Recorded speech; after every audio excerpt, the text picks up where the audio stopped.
Mrs పల్లవి చరణ్ అని నీతో పాటు చరణ్ పేరు కూడా కలిపి చెప్తున్నారు కదా.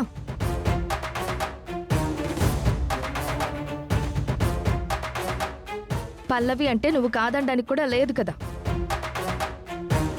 ఆల్రెడీ కాంపిటీషన్లో అక్షిత పార్టిసిపేట్ చేస్తుంది. తను పార్టిసిపేట్ చేస్తుంది అంటే ఒక అందం ఉంది. తను స్లిమ్గా గ్లామర్గా ఉంటుంది కాబట్టి నువ్వు ఇవ్వటమేంటి? ఏం చూసుకుని అసలు?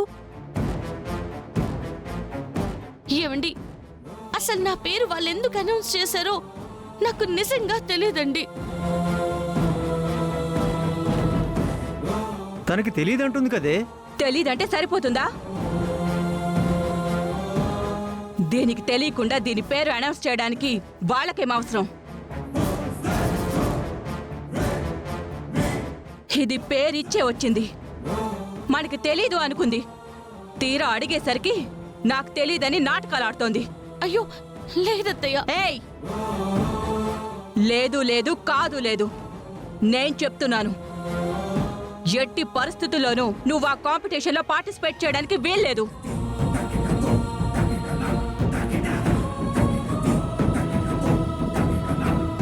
ఎందుకు వీల్లేదు మమ్మీ?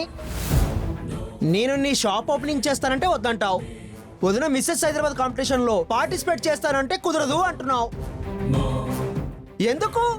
ఎవరేదనుకుంటే అది కాదు అని మాట్లాడతావు. నేను ఎందుకు వద్దంటున్నానో దీనికి నీకు సపరేట్ గా చెప్పాలా? ఇంట్లో అద్దాలున్నాయి కదా, వెళ్ళి చూసుకోండి మీ అవతారాలు.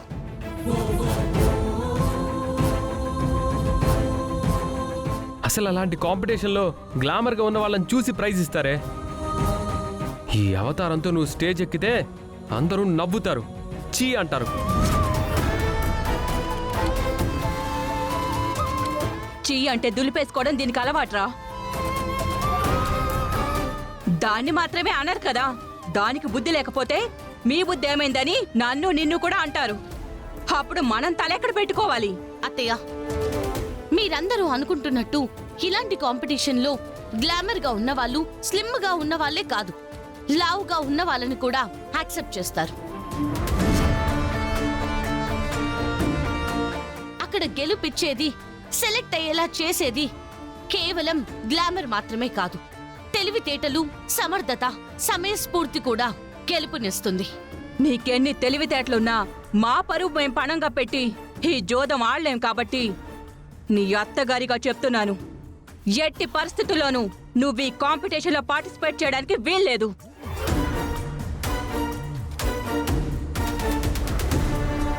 ఇటు మన ఇంటి నుంచి అక్షిత వెళ్తుంది కాబట్టి అక్షితకే సపోర్ట్ చేయాలి.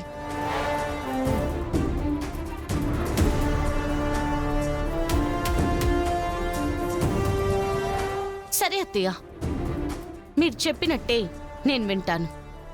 అయితే మీరు పెట్టబోయే కొత్త బిజినెస్ షాప్ ఓపెనింగ్ చంటితో చేయిస్తారా?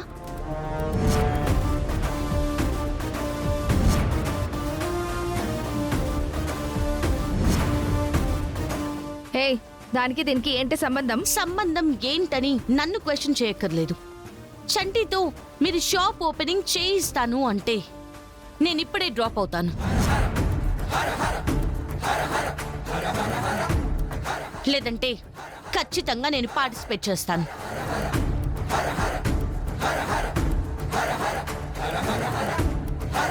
ఏంటే, ఏం మాట్లాడుతున్నావో అర్థం అవుతుందా నీకు?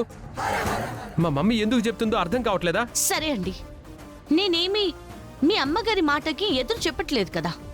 ఆవిడ పెట్టబోయే కొత్త బిజినెస్ షాప్ ఓపెనింగ్ కి చంటితో ఓపెనింగ్ చేయించమని అడుగుతున్నాను. అది ఎప్పటికీ జరగదు. అప్పుడు నేను పార్టిసిపేట్ చేయడం కూడా ఆగదత్తయ్య.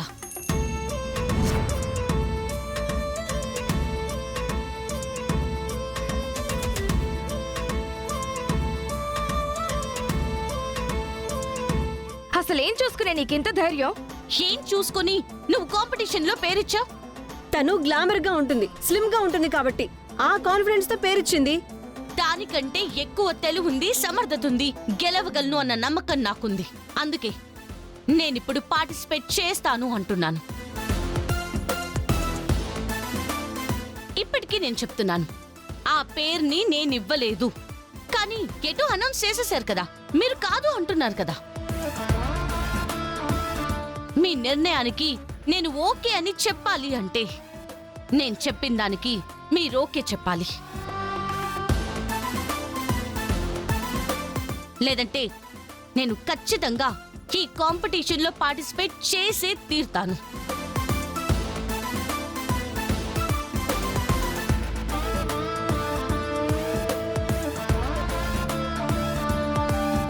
సరే అయితే, నీ తెలివితేటల మీద, నీ ఆత్మస్థైర్యం మీద, నీ సమర్థత మీద నీకు నమ్మకం ఉంది కదా. వాటితోనే ఆ కాంపిటీషన్లో గెలుస్తానంటున్నావు కదా. నిజంగా నువ్వు గెలిస్తే నువ్వు చెప్పినట్టే చంటితో షాప్ ఓపెనింగ్ చేయిస్తాను.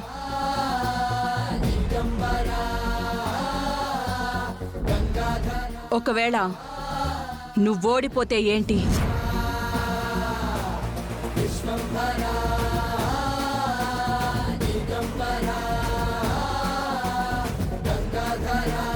మీరు ఏ శిక్ష వేసినా నేను అనుభవించడానికి రెడీగా ఉన్నాను.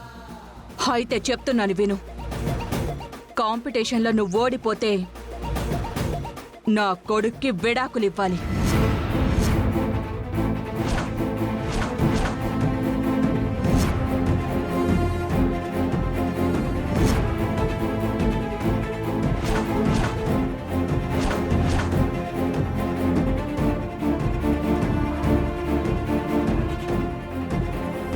శాశ్వతంగా నా ఇంట్లోంచి, వాడి జీవితంలోంచి, వాడి కళ్ళ ముందు నుంచి నువ్వు వెళ్ళిపోవాలి.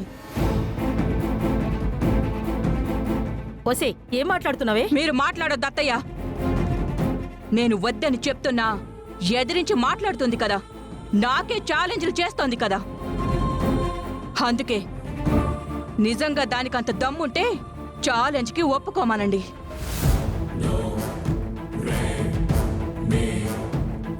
మా మమ్మీ చెప్పింది వినపడింది కదా, ఆవిడ మాటకే నేను కట్టుబడున్నాను. అయితే ఆవిడ చెప్పినట్టు నోరు మూసుకొని కాంపిటీషన్కి వెళ్లకుండా ఇంట్లో పడుండు.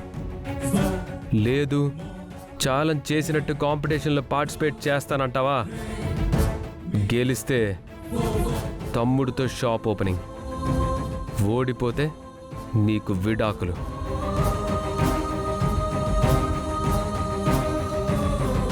ఇక దీని గురించి ఆర్గ్యుమెంట్ అనవసరం. ఫిక్స్ అయిపో.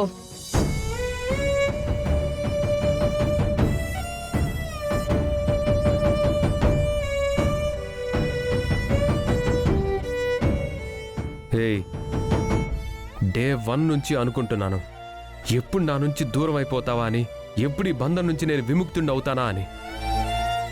ఎలా అవుతుందో నాకు అర్థం కాలేదు. కానీ దారి మాత్రం నువ్వే చూపించావు.